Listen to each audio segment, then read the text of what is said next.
So where are we? What's our first stop? Where are we headed to? So this road we're on right now, Highway 3, we're going through Mooresville. It's going to take us right by Dale Earnhardt Incorporated.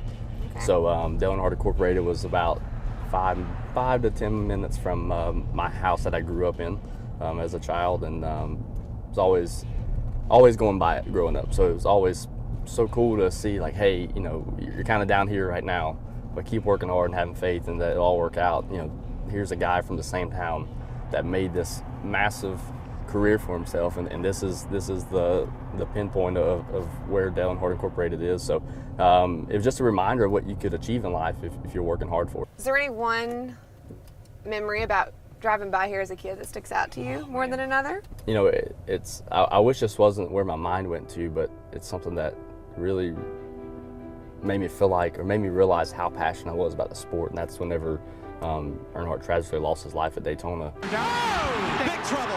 Big wreck behind them! That week following that, I was probably 9 years old or so, and I was devastated. Couldn't go to school for 2 days, couldn't stop crying. I mean, it was a bad situation, especially for the area. Right. And for weeks on end, this entire black fence you can see running, you know, through the front of the property here was full of memorabilia, cars stopped on the side of the road for miles, people walking to come see this place and pay their respects. That really hit home because it showed how much involvement, how much support he had, not only in this area but worldwide. And I can remember, having I had a little teddy bear, right, and it had a 3 on it, Dale Earnhardt, and it was something I had from the time I was really young. And I found it appropriate to bring it out here and put it by the fence with all the other stuff that people had left here in his memory. So that was a tough moment, but it was a moment that I felt like definitely touched me and allowed me to really touch myself. Like, hey, this is something that I'm so passionate about. So I drive by this shop in this house every day. We're gonna pull in here and make it ran off. Okay. We're gonna give it a whirl. I was about 17 years old and I started driving for a guy named Dan Snyder and Hoyt Demas, and he actually lived in what I think is now probably a finished house, but it was an apartment back then, pretty much upstairs. And many nights of working downstairs in the shop, we would house anywhere from 5 to 10 to sometimes 12 cars any given week.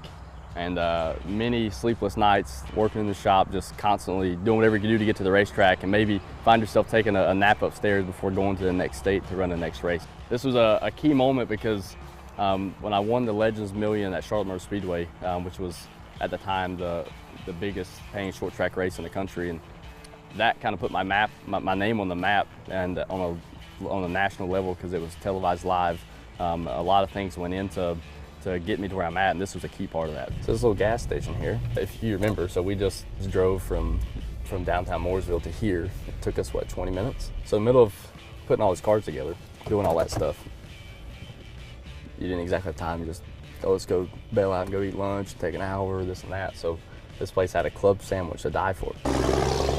I am so pumped about this. You don't have no idea. I'm glad we stopped. I am so pumped. All the clubs.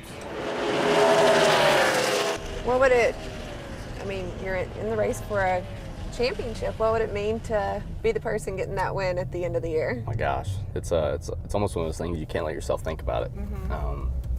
You know, I tend to be an emotional kind of guy, so I'd be a wreck, I'm sure.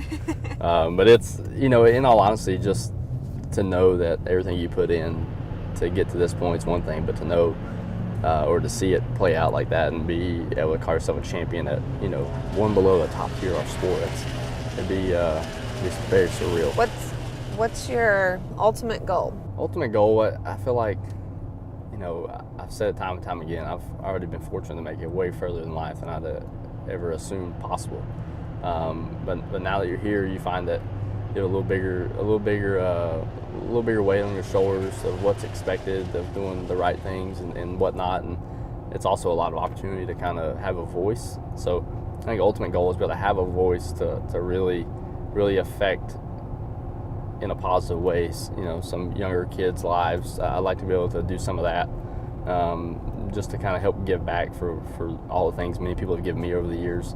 And then the ultimate goal of just racing itself is to be a NASCAR Monster Energy Series Cup champion.